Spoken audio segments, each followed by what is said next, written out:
تھا، اور اس کی بنا صرف اس بات پر تھی کہ جنہوں نے مسلمانوں کے قتل کرنے کے لیے ناحق تلواریں اٹھائیں اور ناحق کے خون کیے اور ظلم کو انتہا تک پہنچایا، ان کو تلواروں ہی سے قتل کیا جائے۔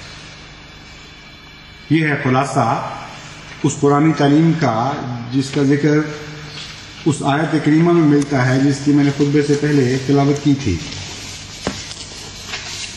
کوئی عالم دین ہے آج جو ان باتوں میں سے کوئی غلط ثابت کر کے دکھائے؟ کہاں اعتراض کا محل ہے، کہاں گنجائش ہے؟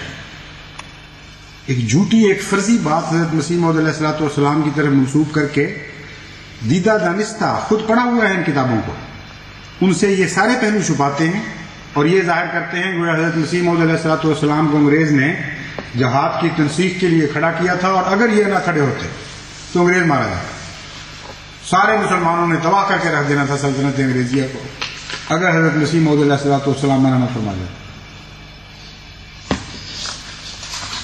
اب ان علماء کا حال سنیے جو یہ الزام آج لگا رہے ہیں بڑھ بڑھ کر، اور اس وقت خفیہ باتیں مسلمانوں میں پھیلایا کرتے تھے، اس میں کوئی شک نہیں، لیکن جہاں تک دنیا کے سامنے باتوں کا تعلق ہے وہ کچھ اور کہا کرتے تھے۔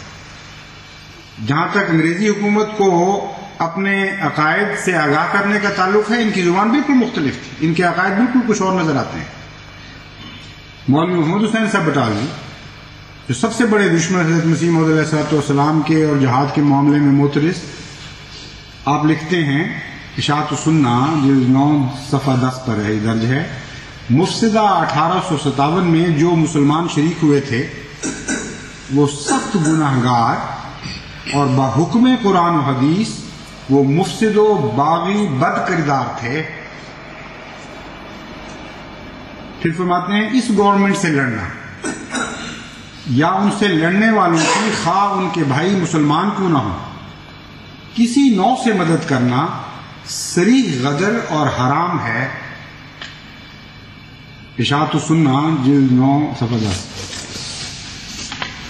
پھر اپنی کتاب الاقتصاد فی مسائل جہاد کے صفحہ 16 پر رقم تراز ہیں، ان دلائل سے صاف ثابت ہوتا ہے کہ ملک ہندوستان باوجودی کے عیسائی سلطنت کے قبضے میں ہے، دارالاسلام ہے، اس پر کسی بادشاہ کو عرب کا ہو خواہ عجم کا، مہدی سودانی ہو یا حضرت سلطان شاہ ایرانی، خواہ امیر خراسان ہو، مذہبی لڑائی و چڑھائی کرنا ہرگز جائز نہیں۔ ملک کے اندر جو بستے ہیں ان پر تو فرض ہے ہی بادشاہ وقت کی اطاعت کرنا، جو اسٹیبلشڈ حکومت ہے اس کی بات ماننا، لیکن یہ فتویٰ باہر بھی دے رہے ہیں کہ تم جو انگریزی حکومت سے باہر بس رہے ہو تم بھی اگر لڑو گے تو یہ تمہارے لیے بھی حرام ہے۔ پھر فرماتے ہیں اہل اسلام کو ہندوستان کے لیے گورنمنٹ انگریزی کی مخالفت و بغاوت حرام ہے۔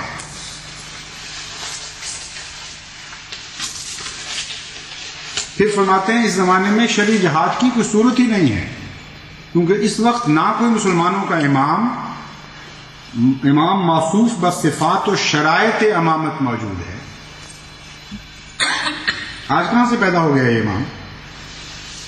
کیا اس امام کے پیدا کرنے کے لیے فوجی حکومت درکار ہوا کرتی؟ کب مذہب کی دنیا میں خدا تعالیٰ نے فوجی حکومتوں کے ذریعے امام قائم کروائے تھے؟ فرماتے ہیں موصوف بصفات و شرائط امامت موجود ہونا چاہیے، اور نام کو ایسی شوکت جمعیت حاصل ہے جس سے وہ اپنے مخالفوں پر فتح یاب ہونے کی امید کر سکیں۔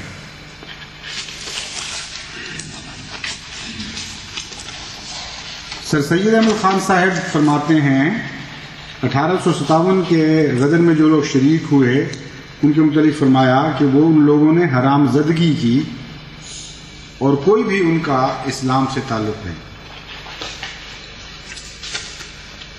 اعلی حضرت سید احمد رضا خان صاحب بریلوی، امام اہل سنت بریلوی فرقہ، فرماتے ہیں ہندوستان دارالاسلام ہے، اسے دارالحرب کہنا ہرگز صحیح نہیں۔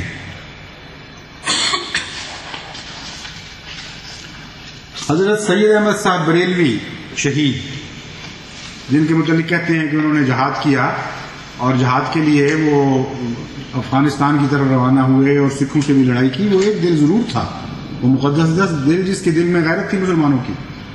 لیکن جہاں تک انگریزی حکومت کا تعلق ہے، آپ کے سوانح نگار سوانح احمدی کلاں کے صفحہ 71 پر لکھتے ہیں، سرکار انگریزی کو گو منکر اسلام ہے. فرماتے ہیں یہ ہوا یہ واقعہ کہ حضرت سید احمد صاحب بریلوی رحمۃ اللہ علیہ مجدد 13ویں صدی سے متعلق مولانا محمد جعفر صاحب تھانیسری نے یہ بات لکھی ہے کہ ایک سائل نے یہ سوال کیا کہ آپ انگریزوں سے جو دین اسلام کے منکر اور اس ملک کے حاکم ہیں، جہاد کر کے ملک ہندوستان کیوں نہیں لے لیتے؟ آپ نے فرمایا سرکار انگریزی گو منکر اسلام ہے مگر مسلمانوں پر ظلم اور تعدی نہیں کرتی اور نہ ان کو فرض مذہبی اور عبادت لازمی سے روکتی ہے. ہم ان کے ملک میں علانیہ آواز کہتے ہیں اور ترویج مذہب کرتے ہیں، وہ کبھی مانع اور مزاحم نہیں ہوتی. ہمارا اصل کام اشاعت توحید الہی اور احیاء سنن سید المرسلین ہے، سو وہ بلا روک ٹوک اس ملک میں ہم کرتے ہیں. پھر ہم سرکار انگریزی پر کس سبب سے جہاد کریں اور خلاف اصول اسلام طرفین کا خون بلا سبب گراویں؟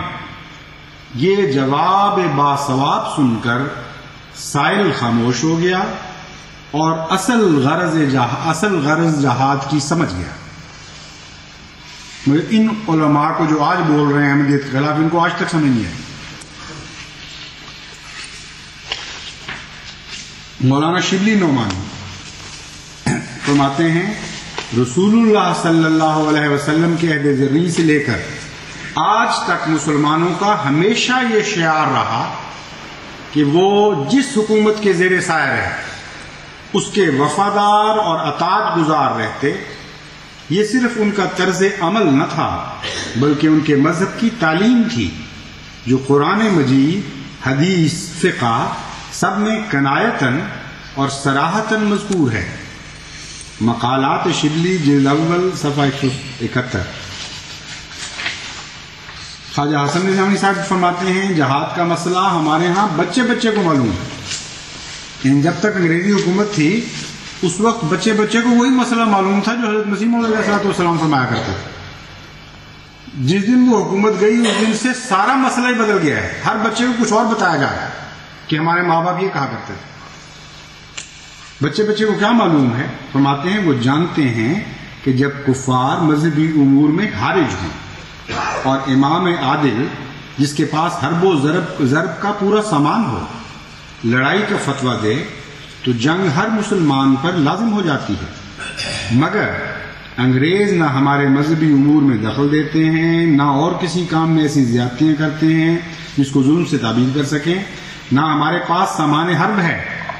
ایسی صورت میں ہم ہرگز کسی کا کہنا نہ مانیں گے اور اپنی جانوں کو ہلاکت میں نہ ڈالیں گے. رسالہ شیخ سنوسی صفحہ 17 مؤلفہ خواجہ حسن نظامی. احمدیت کے جو بات کے دشمن ہیں ان میں سے بھی بعض یہ تسلیم کرنے پر مجبور ہوئے. چنانچہ ایک ملک محمد جعفر صاحب ایڈوکیٹ ہیں جنہوں نے احمدیہ تحریک کے نام پر ایک کتاب لکھی تھی. وہ فرماتے ہیں مرزا صاحب کے زمانے میں ان کے مشہور مقتدر مخالفین مثلا مولوی محمد حسین بٹالوی، پیر مہر علی شاہ گولڈوی، مولوی ثناء اللہ صاحب اور سر سید احمد خان سب انگریزوں کے ایسے ہی وفادار تھے جیسے مرزا صاحب. یہی وجہ ہے کہ اس زمانے میں جو لٹریچر مرزا صاحب کے رد میں لکھا گیا اس میں اس امر کا کوئی ذکر نہیں ملتا کہ مرزا صاحب نے اپنی تعلیمات میں غلامی پر رضامند رہنے کی تلقین کی ہے.